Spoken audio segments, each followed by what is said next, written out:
Shinben Book 5, Chapter 78. Sa loob ng silid na pinagdalhan kay Maki ay makikita nga ang paglalagay ng binalot na telang may yelo sa may tuhod niyang namumula at medyo may pagbikil. Si Romero nga ay napapailing na lang sa nangyari. Napatingin pa nga siya kay Larry Dizon na nasa tabi niya ng oras na iyon. Hindi ako aware na ganun pala ang Santos na iyon. Siraulong maglaro ang isang iyon ah. Parang secret weapon ng Palawan at ako ang natarget. Nasabi na nga lang ni Maki at si Larry naman ay napatango. Nakita nga raw niya iyon kaso nangyari na raw ito at wala na silang magagawa. Mukhang magkasama na tayo magiging assistant sa bench ah. Wika pa nga ni Larry. Sa kabila nga ng nangyari ay hindi naman siya nag-aalala sa kanilang team dahil alam nilang sila pa rin ang mananalo. Hindi, magaling na ito bukas. Makakapaglaro ako. Huwag mo akong igaya sa iyo. Sabi nga agad ni Maki at si Larry naman ay napatingin sa tuhod ni Romero. Pasimple nga si Larry na napasundot sa tuhod ni Maki at napatawa siya nang hinawakan nito ng mahigpit ang kanyang braso. Hoy, kung ano na namang kalokohang iniisip mo, bumalik ka na sa bench natin at mag-cheer. Si Sir na lang ang sasama sa akin dito. Bulalas nga agad ni Maki na napatingin pa sa isang kasama ni Larry. Sasamahan na kita, baka ikaw ay mag-iyak dito. Wika ni Larry na napatingin pa sa mga lalaking nagdala kay Maki rito. Sir, kumusta po ang nangyari sa kaibigan ko? Hindi na siya makapaglaro ng ilang linggo, tama po ba? Tanong pa nga ni Larry na parang inaasar si Maki sa sitwasyon nito. Bad trip naman. Kung kailan magandang maglaro doon pa nangyari ito. Sabi na nga lang ni Maki Romero sa kanyang sarili. Ramdam pa rin nga niya ang kirot sa tuhod niya at malakas ang kutob niyang hindi siya makakalaro agad sa semis. Nag-aalala ka ba sa team natin, Maki? Tanong pa nga ni Larry na biglang nagpaseryoso sa mukha ni Maki. Hindi. Mabilis na sagot ni Romero kay Larry na napangiti na lang ng marahan nang marinig ito mula sa kanya. Si Mover nga ang ipinasok ni Coach Isaiah bilang kapalit ni Maki Romero. Si Santos naman ay inilabas muna ni Coach Torres dahil alam niyang masakit ang isa nitong tuhod. Makikita pa nga ang paghaplos nito sa bahaging iyon habang nakaupo sa bench nila. Tila wala lang naman ito sa kanilang big three dahil alam nilang kasama ito sa strat ni Coach Torres. Makikita nga rin si Derek na seryosong nakatingin sa kawalan at pagkatapos ay napatingin naman siya sa oras at scores. 5 pang araw ang lamang ng kalapan at may natitira na lamang na mahigit na 6 na minuto sa laban. 5 na lang ang lamang ng kalaban. Kay Tank muna ninyo ipasa ang bola. Alam kong walang magagawa sa kanya ang sentro nila. Vasil, samahan mo ng ayos si Tank sa ilalim. Ikaw ang mag-screen sa mga kalaban nating bigla na lang gumagawa ng defensive plays. Reggie, huwag mong patakasin si Sanchez. Bantayan din ninyo si Ibanez. Ngayong wala si Romero ay sigurado akong siya ang magiging second option. I-double team ninyo if kinakailangan. Pero kailangan pa rin ninyong tingnan ang mga binabantayan ninyo. Derek, kailangan mong pigilan si Mendez. Kayang-kaya mo ang isang iyon. Kung makakatakas man siya sa iyo ay bahala naman ang mga kasama mo. Kayang-kaya? Naitanong naman ni Derek sa kanyang sarili nang marinig iyon. Iniisip nga niya kung alam ba ni Coach ang sinasabi nito. Napahigpit na nga lang ang hawak niya sa kanyang tubigan at tumayo na dahil sumilbato na ang referee. Nagpatuloy na nga ang huling quarter at sa Palawan ng possession. Pagkasambot nga ni Derek sa bola ay bigla na lang siyang tumakbo para layuan si Mendez. Nagtagumpay nga siya at pagdating niya sa kanilang side ay agad din siyang binigyan ni Tank ng screen. Si De Guzman nga ay pasimple pang hinarang ang kanyang paa sa pagdaraanan ni Mendez upang masigurong hindi ito makakahabol kay Soko. Napaseryoso tuloy si Ricky sa ginawa ni Tank at si Magbuo nga ang humabol kay Soko. Pabor ito kay Derek kung kaya binigla niya si Magbuo ng hinto. Kumanan siya at pumigla ng pagkaliwa na naging dahilan upang maiwan ang bumantay sa kanyang sentro. Dito na nga rin napakilo si Ibanez at bigla siyang humarang sa daraanan ni Soko. Napaseryoso naman si Soko at napatingin kay Yuson na mabilis na lumayo. Hindi mo ipapasa iyan. Bulalas naman sa isip ni Ibanez at sa paglapit ni Soko ay mabilis niyang iginalaw ang kanyang isang kamay para matamaan ang bola. Iniiwas naman ni Soko ang bola at kasunod nito ay ang pagtalo nito palayo. Isang fade away shot ba ang gagawin nito? Makikita nga rin ang pagtalo ni Ibanez at si Soko naman ay biglang binitawan ng bola. Dito na nga dumating si Tank na nakangiting tumalon para muling pumuntos. Walang makakapigil sa akin sa mga ito pagdating sa ilalim ng basket. Sabi pa nga ni Tank sa kanyang sarili at habang nasa ere siya ay naramdaman na lang niya na may pumigil sa bolang kanyang ilalagay sa basket. Napangiti na nga lang si Coach Isaiah nang makita sa likuran ni Tank si Magbuo na tinukuran ng kamay ang bola. Kung hindi mo kayang pigilan si Tank de Guzman, ganyan din ang mangyayari sa iyo sa Maharlika League. Huwag mong isipin kung ma-foul ka. Kapag ginagawa mo yan ay mas lalong pumapangit ang production mo. Alam mo ang dapat mong isipin? Ang kung paano matutulungan ng mga kasamahan mo. Kung hindi ka makapuntos, ano ba ang dapat mong gawin? Tandaan mo Marlon, ang basketball ay hindi lang sa pagpuntos. Ikaw ang main rebounder ng team. Napasigaw pa nga si Magbuo nang hampasin niya ang bola at si Derek Soko nga ay napaseryoso sa nangyari. Ang bola nga ay mabilis na bumulusok sa sahig at napatakbo siya nang makitang si Mendez ang nakakuha noon. Paglapag nga ni Magbuo ay mabilis din siyang tumakbo at dinilay niya ang paghabol ni Soko kay Mendez na ikinaseryoso ng team ng Palawan. Mabilis ngang nagsitakbuhan ang mga manlalaro sa side ng Kalapan at si Soko nga ay nilampasan si Magbuo nang itodo niya ang kanyang takbo. Hinabol niya si Ricky dahil baka raw tumira ito ng tres. Naabutan niya si Mendez, kaso ito ay dahil bigla itong huminto. Nagkatinginan nga sila sa mata at dito nga ay makikitang isang bounce pass ang ginawa ni Mendez sa dumating na si Mover Flores. Hinahabol nga ito ni Lazaro kaso masyadong mabilis si Flores na agad na nailagay ang bola sa basket. Pagkatapos nga noon ay napaseryoso na naman si Derek dahil dinikitan agad siya ni Mendez. Isang mahigpit na depensa nga kaagad ang ginawa nito laban sa kanya. Si Lazaro naman ang tumanggap ng bola at agad naman siyang hinarangan ni Flores na naging dahilan para makaramdam siya ng kadelikaduhan sa kanyang ginagawa. Akin na ang bola. Bulalas naman ni Aguilar at agad namang ipinasa rito ni Lazaro ang bola.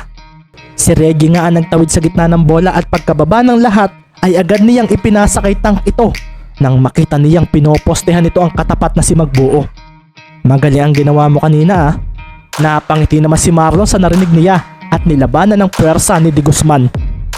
Nakahanda na nga rin ang kanyang katawan sa pambabalya nito at hindi raw siya magrereklamo kung matalo siya nito. Gumalaw nga ang katawan ni Tank at sa paghawak niya sa bola ay bumigla siya ng ikot palapit sa basket. Tumalon agad siya dahil iniisip niyang kakabahan si Magbuo na makakuha muli ng foul.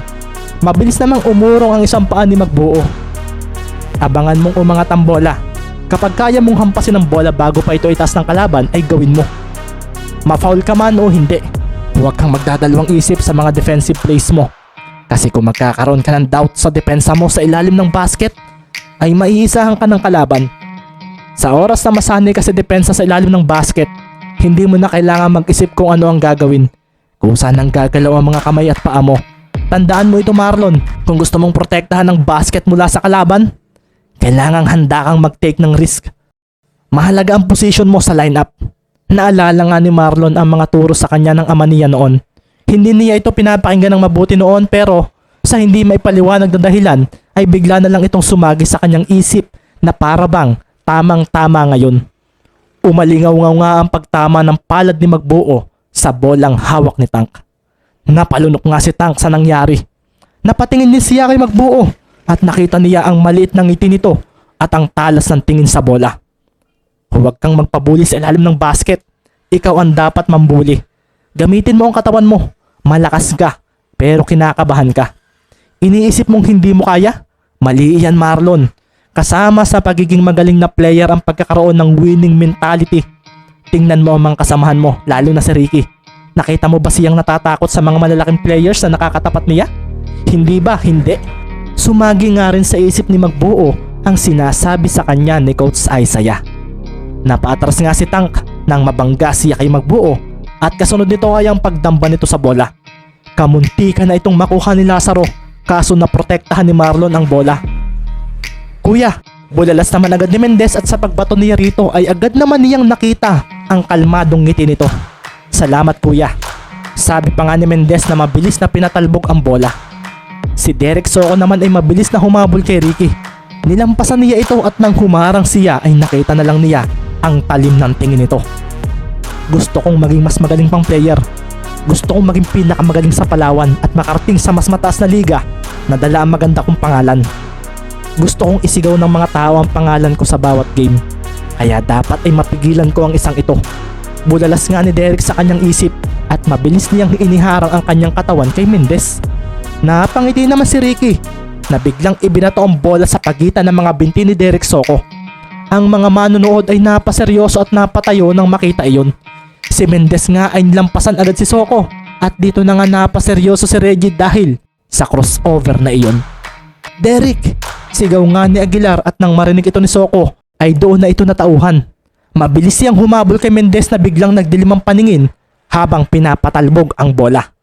Huminto bigla si Mendez at si Derek ay napaharang muli rito. Gumalaw na nga lang bigla ang bola sa mga kamay ni Mendez at si Soko ay napaseryoso dahil nang ipasa nito ito sa kaliwa ay sa kanang direksyon ito napunta. Dito na nga lumitaw si Ibanez. Pagkasambot ito sa bola ay napaseryoso ang mga manonood nang lumitaw rin si Aguilar para pigilan ito. Kailangang may maitulong kami kay Derek. Sigaw nga ni Aguilar sa kanyang sarili. Sigaw nga ni Aguilar sa kanyang sarili at napaseryoso na lang siya nang hindi niya matamaan ang bolang nasa mga kamay ni Ibanez. Nayanig ang board at ang mga manonood ay napaseryoso dahil sa posterized dunk na ginawa ni Ibanez laban kay Aguilar. Sumilbato rin ang referee para bigyan ng foul si Aguilar. Nang mga oras ngang iyon ay makikita rin ang pagdidilim ng paningin ni Mendez na kalmadong naglalakad palayo mula sa basket. May mata ba siya sa kanyang likuran? Naitanong na nga lang ng isang manonood dahil bukod sa dunk na iyon ay nasa isip din nila ang pasang ginawa ni Mendez. Isang no-look pass iyon. Sa dami ng nakapaligid sa iyong mga scorers, may pagkakataon na hindi mo kakailanganing pumuntos.